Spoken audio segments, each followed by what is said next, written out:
আরেফিন রুমি নামটা শুনেই এক যুগ পেছনে ফিরে তাকায় গোটা একটা প্রজন্ম। মনে পড়ে যায় সেই লিরিক্সগুলো। তোমার চোখে আকাশ আমার, চাঁদ উজার পূর্ণিমা, ভেতর থেকে বলছে হৃদয় তুমি আমার প্রিয়তমা। একবার বলি বারবার বলি, বলি যে লক্ষবার, তুমি আমার প্রিয়তম, তুমি যে আমার। এই লাইনগুলোর পরতে পরতে মিশে আছে সোনালী সময়ের ঘ্রাণ। স্মার্টফোনের ছড়াছড়ি তখন ছিল না অবাধ ইন্টারনেট সুবিধা। সাধারণ মোবাইলের ভেতরকার 2 GB মেমোরি কার্ডে ছিল আরেফিন রুমির গানগুলো। তবে যে আরেফিন রুমি একটা প্রজন্মকে সুরের মূর্ছনায় ভাসিয়েছেন, সেই আরেফিন রুমি নিজের প্রতিভাকে পায়ে ঠেলে নষ্ট করেছেন। একাধিক বিয়ের কারণে ব্যক্তি জীবনে ভারসাম্য না থাকায় প্রভাব পড়েছিল সঙ্গীত জীবনেও। কিভাবে উত্থান হয়েছিল আরেফিন রুমির, কিভাবেই বা হারিয়ে গেলেন তিনি, চলুন জেনে নেই। আরেফিন রুমির জন্ম 1987 সালের 23 সেপ্টেম্বর ঢাকার মোহাম্মদপুরে। ছোটবেলায় তিনি তার মায়ের কাছ থেকে গান শিখেছিলেন।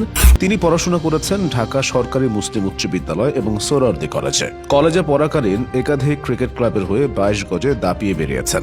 আসলে সঙ্গীত শিল্পী হিসেবে আত্মপ্রকাশ করার আগে তিনি একজন ক্রিকেটার ছিলেন। আরেফিন রুমি ঢাকার কাঁঠালবাগান ক্লাব, চট্টগ্রামের শতদল ক্লাব ছাড়াও অন্যান্য ক্লাবের হয়ে ফার্স্ট ডিভিশনে খেলেছেন। ছাত্র হিসেবেও তিনি ছিলেন মেধাবী। তিনি জগন্নাথ বিশ্ববিদ্যালয় থেকে ফিন্যান্স এবং ব্যাংকিং এ স্নাতক সম্পন্ন করেছেন। গানের জগতে আসার আগে 2006 সালের দিকে মডেলিং শুরু করেন রুমি। তিনি বেশ কয়েকটি নাটক ও বিজ্ঞাপনেও কাজ করেছেন। হাবিব ওয়াহিদ ও ফুয়াদ আল মুক্তাদি ছিল আরেফিন রুমির প্রেরণার উৎস। এই দুইজনের কাছে তিনি অডিও ইঞ্জিনিয়ারিং শেখেন। ধূমকেতুর মতো উত্থান হয় আরেফিন রুমির। একের পর এক শ্রোতাপ্রিয় গান উপহার দিয়েছেন, কিন্তু ক্যারিয়ারের তুঙ্গে থাকার সময় একাধিক বিয়ে করে আলোচনার জন্ম দেন। গান গাইতে গিয়ে 2008 সালে গায়িকা লামিয়া ইসলাম অনন্যার সঙ্গে তার পরিচয় হয়। এরপর পারিবারিকভাবেই তাদের বিয়ে হয়। পরবর্তীতে 2012 সালে আমেরিকায় একটি স্টেজ শো করতে গিয়ে কামরুন্নেসার সঙ্গে পরিচয় হয় রুমির। রুমি তার স্ত্রী অনন্যা এবং ছেলে আরিয়ানকে রেখেই 2012 সালের 24 অক্টোবর নিউ ইয়র্ক প্রবাসী কামরুন্নেসাকে বিয়ে করেন। প্রথম স্ত্রীর থেকে অনুমতি নিয়েই দ্বিতীয় বিয়ে করেছিলেন তিনি। বিয়ের পর 2 স্ত্রীকে সঙ্গে নিয়ে রুমির ছবি ফেসবুকে আপলোড করা নিয়ে ব্যাপক সমালোচনা হয়। বিয়ের বছরখানেকের মাথায় রুমি কামরুন্নেসার কোল জুড়ে আসে পুত্র সন্তান আয়ান। এদিকে প্রথম স্ত্রী অনন্যা মামলা করে বসেন। রুমি জেলও খেটেছেন। এত কিছুর মধ্যেও 2011 থেকে 2013 সাল পর্যন্ত তার অনেকগুলো গান দর্শক মহলে সাড়া ফেলেছিল।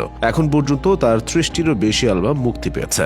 তবে নানান অঘটনে গান থেকে দীর্ঘ বিরতিতে থেকেছেন তিনি। 2016 সালে জানুয়ারিতে দ্বিতীয় স্ত্রী কামরুন্নেসাকেও তালাক দেন রুমি। কামরুন্নেসার বেপরোয়া চলাফেরা এবং কাউকে তোয়াক্কা না করা সহ আরও কিছু কারণে রুমি তাকে তালাকের নোটিশ পাঠিয়েছিলেন।